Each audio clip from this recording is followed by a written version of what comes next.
Let's get right into it, Simos. So I think if like right now at the time of this recording, we're sitting at Saturday, April 11th. If we go back to about, I'm going to say about 3 weeks ago, the big buzz and the big concern from investors, and then also the push that was happening from very small group of tenants, okay, was surrounding rent payments, okay? It was a huge concern. I feel we got past it. In fact, the stats came in, and we were actually lucky enough to sit down and listen to Benjamin Tal, who's one of the leading economists for the last 20 years in our country, and he was mentioning that 80% of tenants they paid their rent, but now we're coming up to May, like. We're right around the corner from May 1st. So now I think we might start to see that 80% slightly drop, perhaps not, and there's some options. So let's start there, Simos. What, as a tenant, do you need to pay rent, and should you pay rent? Okay, so there was mass confusion in the beginning. That the fog surrounding the whole rent issue was clearing, but also the attention came off it because it's past April 1st. So it's not getting as much attention as the build-up in anticipation to it. As a tenant, you have to pay your rent always. Not sometimes, not if you choose to or if you can. You always have to pay your rent, or there's repercussions like evictions and methods and processes that a landlord can evict you if you're not paying your rent. Life happens to everyone. Before COVID, people lost their jobs. People went through turmoil in their lives. And I mean, bad things happen to good people all the time. So as landlords, as human beings, as citizens of this world, we all have to do our part to help the fellow man. But we also have to ensure that it's in line with our economic ability and everything else that manages how we act and react. Exactly. Now, if you were a tenant that still has a job, it makes no sense for you not to pay to pay rent. If you don't pay rent, what starts to happen is that the landlord is also not going to be able to pay their mortgage, and we'll talk about the deferral program and all that. But they're not going to also be able to pay their utilities. That's going to create a problem for you as a tenant personally. You might not have lights on, and so. If you have a job, then it almost, you could shelf the conversation. I really want to speak to people and tenants specifically that say, okay, well, we lost our job. Now, thinking about it from that perspective, there's a lot of benefits that are available. But you were going to add something, Simos. So we did two big interviews surrounding the subject. I was in touch with Kayla Andre from Ontario Landlords Watch. You were able to bring a former adjudicator to the Landlord and Tenant Board, Harry Fine. Both are friends of the REC and both brought immense value, and they explained what was happening at the time. Since then, I have spoken to two separate lawyers, and I'm going to give you an exact 100% of what is happening today in Ontario with your tenant in reference to COVID. If your client is employed and can pay rent, they need to pay rent. As a general statistic, on April 1st, 80% of tenants paid their rent. So people thought this was going to happen, that was going to happen. It didn't. 80% of people paid their rent. Now let's talk to the 20%, and let's talk to the landlords directly. If you did not get your rent, it is still your obligation as a landlord to file the N4. You file the N4, you get it served to your tenant, and you've done your piece. It's going to be up to your tenant when their hearing comes, and it will, whether they don't pay 1 month, 2 months, 6 months, just like any other tenant. When their time comes, they're going to face the board in a hearing. And if they can't prove that their income was lost due to COVID and they took advantage of the situation, they're going to be the losing party in that hearing. Their credit will be affected. Nobody will give their property to those people. So anybody taking advantage of the system during this crisis is going to have their hands full post-crisis. There will be a consequence to people who are taking advantage of the system. To those who are not taking advantage of the system and are actual victims of this crisis, there's going to be due process where they can get help from the government, just like they are. They can prove, go get the emergency funds. They're going to go on payment plans. As landlords, we have to do what we have to do. We can defer our mortgage interest. We can defer. There is tools available to us already. Now, and from the tenant's perspective, and then we'll kind of flip over to the investors and what you can proactively do and what you need to do. I was speaking to a tenant not too long ago, and the tenant said, look, I'm trying to get these benefits, but I can't hold on CRA's helpline for 8 hours. And our comment back to the tenant was like, you need to understand that's like, you don't have a job. Your new job is to stay online and make sure that you get somebody on the CRA to get these benefits. So like those 8 hours that you're going to spend working, you need to now spend on the phone. Like you need to understand that there is benefits, and you said it yourself, right? Simos, there's a lot of benefits that the government, and this will by no means be a rant one way or the other politically, but I think we can all say that the government has acted really quickly and like faster than they ever have in any other situation, also working really tightly with banks as well. Yeah. Flipping it to investors and what investors can do, because as I see the people signing in, and keep the messages coming in, keep your thoughts coming in, guys, would really, really appreciate if you start throwing your questions in. As I mentioned, we're going to go for about 20 minutes, 25 minutes or so more, and then we're going to open up the floodgates for Q&A. Investors, it really starts from a mindset perspective. Here's my thought process on it, that you need to be solution oriented. I understand that it feels like everything's kind of right here, right now. Like, okay, my tenant might not pay, they might pay, I'm not sure. Reach out. Between myself and Simos, we're at approximately 10 doors right now, and we spoke to like actual units that are done. We reached out day number 1 once we knew that the lockdown was going to happen.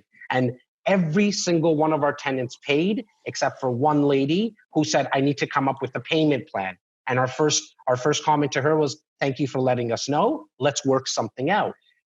The 80% of people the 80% of tenants that paid, a lot of it was due to the fact that investors as a whole did reach out to their tenants and be proactive. And so as well as Simos mentioned, there's a couple of letters and resources we have as investors to send out to your tenants. They're templated already. You just need to customize it for your specific situation. Email us at info@reccanada.com to receive those letters. Simos, what else, because you take a lot of calls from our REC insiders. It's a little over 6,200 people. I take a lot of calls. What have you been telling investors from that perspective? Yeah. So the number one question is, again, like the difference with REC insiders is because we're always doing things like this. They're kind of savvier. So the questions we get are not such naive or low level questions. I've been on 5 calls at least in the last couple of days where the question was, I obviously know that I can defer my mortgage if I need to right now. Should I? So what measures, Simeon, should I be using to see if it's worthwhile? How will this impact me? And let me go over a couple of those points, because there is no doubt that if you don't need to defer your mortgage because you are well capitalized, don't make that phone call. And the reason is because the second biggest question asked is, can I get financing during this time? Well, you can definitely get financing during this time, and we're going to really go into that because there's going to be a tremendous amount of opportunity in the next month or two as a buyer. But at the end of the day, you're not going to qualify for financing if you're trying to prove hardship for a deferral. So you don't want to shoot yourself in the foot if you don't need to. If you are in genuine need of a deferral, by all means, that's what it's there for. But as an investor, as somebody who is looking to leverage any and all opportunity, what you should be doing is sharpening your saw for buying. And I know you're going to get into that. Well, no, I thought about deferring your point payment. So I think you can defer up to about 6 months. Most lenders are like the majors anyways, the 6 major banks are deferring it to the end of your amortization period. So if you have 13 years left on your mortgage, it's going to be 13 years and 6 months left. Some lenders are allowing you to do it within your term. So if you're in a 5-year fixed term and you're in 3 years into it, it's going to be 3 years and 6 months. You need to reach out to your lenders. Stay on the phone, guys. I know it takes a while, but this is our new normal now. We need to start to navigate through it. And we're going to talk about more mindset in a bit. To add to what you said, Simos, like obviously if you don't need to defer, don't defer. Like if you're working, don't even think about it. I think you keep the cash flow going. There is another strategy, and it's funny because I was speaking with a friend of ours, Callum Ross. He's the founder of the Mortgage Management Group, and he suggested a good strategy as well. Been in the business for 25 years, has done a lot of helped thousands of investors, and his strategy was, if you were going to defer, another reason for deferring is if you had better use of that money. Meaning, if you're paying 22% on credit cards, unsecured lines of credit, you have debt that is not mortgage based, like not good debt. And we all know what good debt and bad debt is. And so if you could hold off on making those payments for 6 months, but then actually using that money, not for silly things, but to actually pay down debt, that might be a strategy that you want to consider. But I do agree with you, Simos. If you don't have to defer, don't defer. Weather this storm. We all, with COVID, and this is kind of our opinion, because Simos and I have obviously spoken as much as we possibly can during this time, and we've kind of come to the agreement that from our business level, like we have a team of 25 realtors, we have a core staff of 10 that we pay, and from a business level, we have the mindset that we know that there's an end to this. You can say we're in a recession now, but there's an end to this. Once there's a vaccine, we know that the economy is going to come back up again. That's when you compare it to other recessions in the past, market crash of 08, 09, 9/11, even SARS didn't hit our city as much as COVID did, but it was a little different. It felt a little different. And I would love your thoughts on this too. Seems like it felt a little different because we didn't know when there was going to be an end. Here we know essentially there's going to be an end. So if you can weather the storm, buy time is what I'm really wanting to kind of get across to people. Well, I think you're really sounding, you're, like some of the things that you're saying are referencing a couple of days ago, and a big shout out to one of our colleagues, John Stewart, Laura's husband, shared a tremendous webinar with us. Where Benjamin Tall, who is the chief economist of world markets for CIBC, he's one of the best known Canadian economists. He consults governments, he consults all sorts of private organizations in forecasting and modeling, kind of assessing the carnage that has been created as a result of COVID. And you were saying a couple of things that we know there's going to be an end to it. Of course we do. The curve is going to flatten whether we stay in or not. It's just a matter of how bad. So as human beings, by staying home, you're only saving lives. You like, if you think you control the planet, you don't. A virus will come, a virus will wreak havoc and go. That's what viruses do. The human body will adapt eventually. It's just how many people will die before that happens. So by staying home, by doing all these things and doing the right things, we're helping our species survive at a better level. We're not going to mourn more loved ones. So it is very important for social distancing. But what he was saying is the difference between the 2008 global economic crisis was caused by actual failure in mechanisms of lending, of a failure in banking practices, in speculative practices. Here, we were in a very healthy economy. He was talking a little bit about, and I'm not going to go into it because I'll just go on forever, but he was talking on some high-level stuff that the world was functioning, and bang, somebody threw a wrench in it, and now it's stopped. It has to stop. The world will have to adjust to whatever new realities come across from it, but there is an end in sight. What he doesn't want it to see was that the minute that we get some liberty back, say like we see the first wave down, we don't create that second and third wave of the epidemic, which will cripple the economy. it's not going to be going back to normal. It's going to be going to the new normal, i.e. long waits at airports. Stores will start to reopen. However, you're not going to, it's going to almost feel like how grocery stores do now, right? There'll be lineups. There'll be a certain amount of people allowed in at the same time. Yeah, we just have to be smart about it. Well, we have to be smart about it. Like I go back to 9/11, right? A lot, because I remember thinking, and really the media around 9/11 at that time was like, okay, no one's going to ever want to work in high rises anymore. No one's going to want to get into planes. We all know that didn't happen. 08, 09, no one's going to be buying homes. Consumer confidence is going to be low for a very long time, where in the GTA, it really only affected the real estate market for a 6-month period, maybe a 10-month period at max, which brings us to kind of the next conversation, outlook on real estate. Why don't we talk a little bit about facts first, what happened in the month of March, because those are kind of full stats that we have. It really was a story, a tale of two stories, from March 1st to March 15th, like splitting the month in half. Yep. What we saw was sales go down in the second half of the month by 15.1%. That's 15.1%.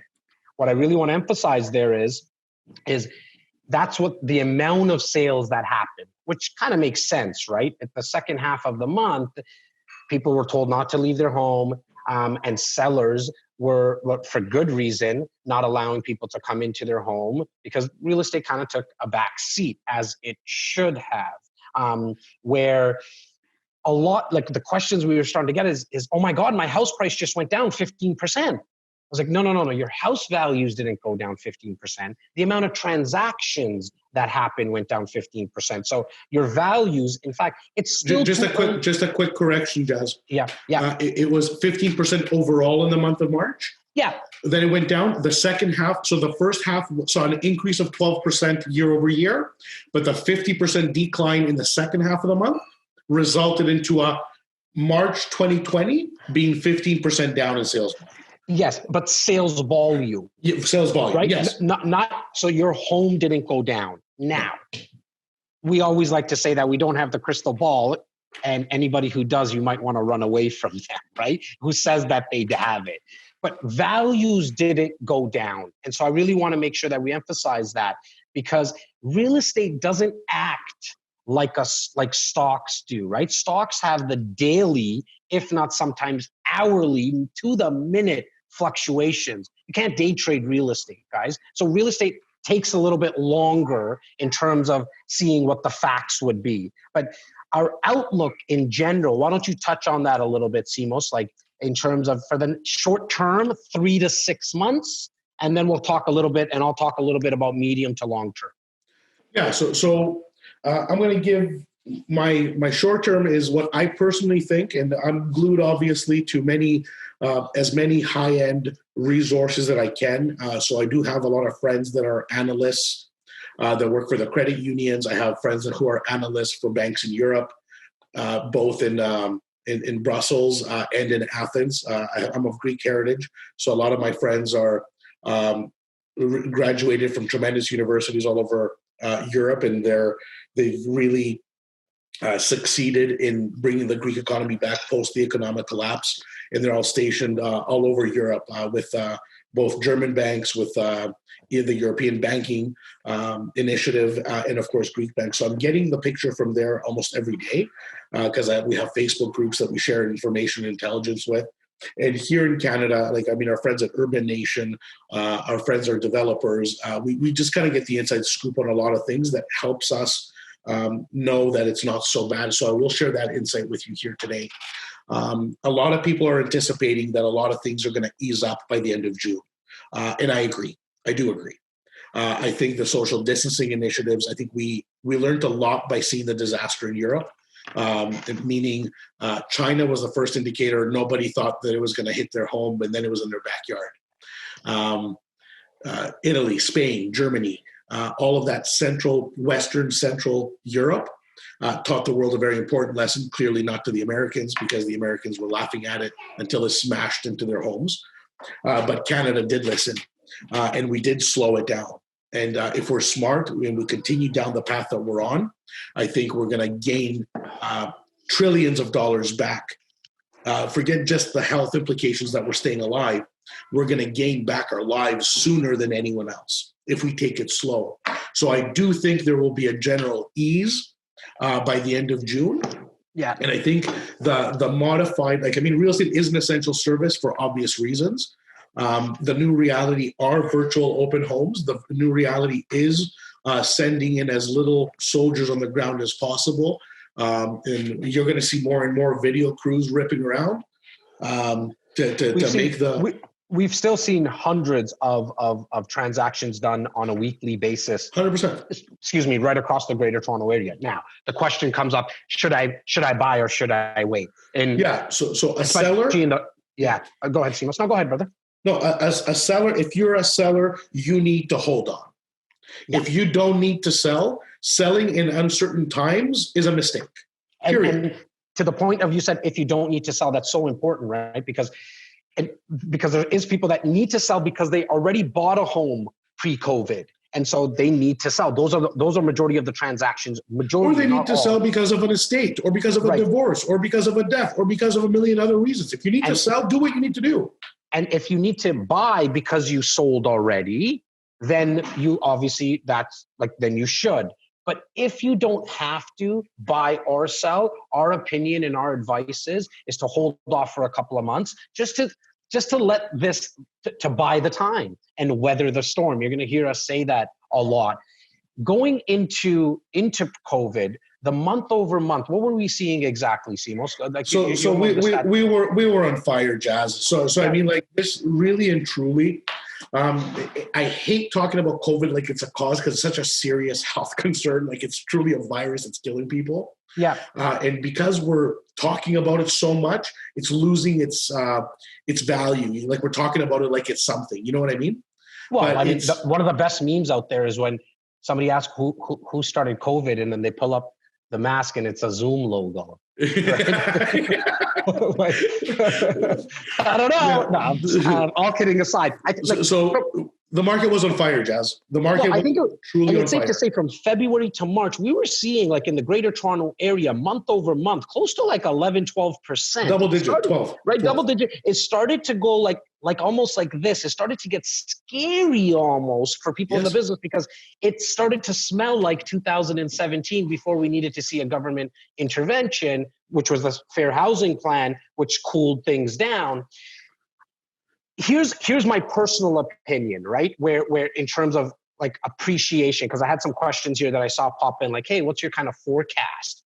I think if we were seeing double digits, closer to 11, 12% month over month, I think it's safe to say that we might be in that range of maybe starting to see like 3.5%, 4% kind of really slowing it down, like, and be like very cautiously optimistic looking at the market, but significantly cutting down the market appreciation. Remember, if we're still seeing numbers in the 3.5%, 4%, it's still a healthy market. And what's your thoughts on that, Simos? Well, my thoughts are, you're referring specifically to the Greater Toronto Area. Yes. As we know, our listeners and audience are almost North America wide at this point. So I will make a point to your micro focus of GTA, and I'll also make a point to the conversation we had a couple of days ago on the macro focus of what's happening right now out west, etc. So again, we were on complete fire. Immigration was piling in. Job sector, we had the hottest tech market of all time as far as Toronto is concerned. So things were really going a certain way. This fork in the road, this curveball that just hit us now with COVID is going to have a tremendous impact on the whole scene. From a micro, again, like we're talking GTA, the immigration flow that was holding us steady on this path is going to slow down. For sure. There's not going to be 150,000 people coming in per annum in the next few years. Well, and it's actually closer to probably 200,000. Sure. And that's quite obvious because the borders are closed, right? Like the borders, for the first time, the borders are shut down. And how long will it take for that to normalize again? So there is going to be direct carnage and impact to the GTA as well, because the GTA is always protected from so many things because of the volume of people in business and being centered around service.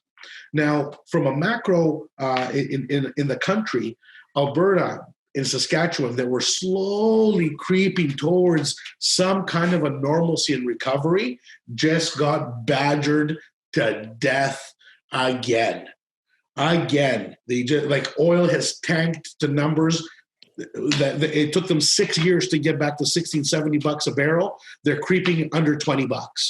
Well, look at just and for anybody who's watching or listening, go look. Just take a picture of the closest Esso or Petro Canada. Look where gas is at today in Toronto. I saw it, or here in Brampton where I am.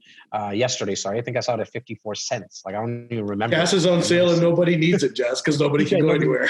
There's ships in the ocean sitting with barrels upon barrels, right? Just supply and demand, guys. Basic economics, right? Supply and demand. I'm out of coffee. I'm out of coffee. This is a problem. I'm going to have to call in the reinforcements soon. Go ahead. Guys, I don't want to go into a long rant. No, but it's okay. You were talking about what was happening in the Alberta market. Yeah. So we're talking about the short and long term forecast. Yeah. So for the short term, I think everybody needs to really hunker down, make sure that they go over their family and business budgets. I think everybody, and this is actually a really good tie-in for our next topics. Let me just see, should I buy real estate during this pandemic? The answer is, if you have to, go ahead. And quickly, we can also talk about, sorry, go ahead.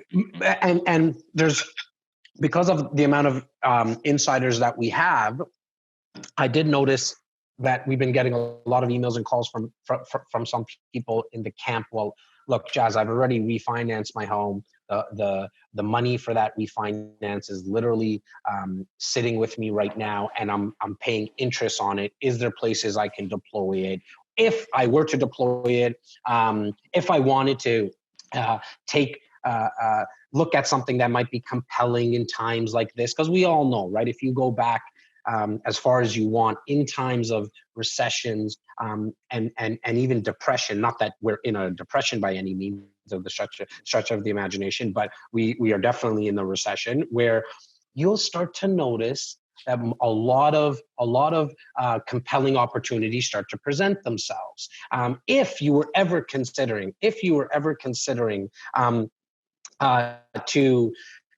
look at something and invest at something, what we would advise is to protect yourself as an investor, only look at places with rental guarantees, because if you have something where someone's guaranteeing the rent, you are definitely protected, because the builder or the seller or the developer is actually putting their money where their mouth is and saying, we will guarantee the rent. We'll give you the post-dated checks, and they'll cash as well. So there is some opportunities that have presented themselves. As always, just send us an email at info@reccanada.com.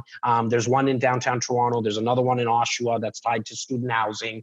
We'll send you the links. Take a look at it. Even if you're just bored and you want to look at performas and numbers to kind of get your mind off anything else, just email us again at info@reccanada.com. The team will reply back with the 2 projects that have rental guarantees and deferred down payment structures. So where you don't have to put all the money down now, it's deferred out to even like most of it, 15% of it out of the 20 is like deferred out to a year from now. So there's some, if you ever look at something, make sure you're protected with rental guarantees, because one question that came in from an insider is, should I look at a duplex right now and I need to close on it in the next 45 to 60 days? Our advice at that time was no. And the reason is because we're still kind of in that storm where if you have to close on the property right now and rent it out, our concern is that if we rent it out to a tenant, they lose their job or just decide that they don't want to pay you rent, going back to the early part of the conversation and the early part of the webinar, that we can't, it's not like you can kick out you can't evict a tenant right now. Everything's closed, like the sheriff's office is closed. So if you can find something that's a lot further out, that might be something that would be beneficial for you to look at. To the next question, as you mentioned, Simos, can I get financing? The short answer is yes, you can get financing, but why don't you talk a little bit about what you should look at if you were looking at financing, refinancing, all of that. Let me just wrap up. Money's never been as cheap, right? So our guidance and our advice for the next 3 months is if you can sit pretty, sit pretty. Don't close on anything if you don't have. Don't close on anything. Period. Yeah. If you see a deal so opportunistic, it would hurt your heart not to take advantage of it. By all means, act on it, but please give us a call. I don't care if it's in Surrey, BC, or if it's in Toronto. Get a second look at it. Make sure that there's not an underlying factor why the unit is in such a price, such as environmental. There's so many different things. Just shoot us a quick email, info@REC Canada. We'll gladly take a look at anybody's deal anywhere and give you a second anytime, opinion. no cost. But our short term to conclude is sit down, relax, get your bowl of popcorn, watch what happens, and we're going to be doing consistent analysis as we go on. If you need to sell, engage professionals that are busy during this crisis and kind of understand it and have deployed tools. If you're buying during this crisis, once again, make sure that all-star team is built and you have people that are engaged in the current circumstances. Marketing from before doesn't exist today. It just doesn't. You can't go out, you can't do this, you can't do the other. So like right now, there are very specific strategies that need to be deployed. And if you have to put yourself out there in the market right now, just give us a call.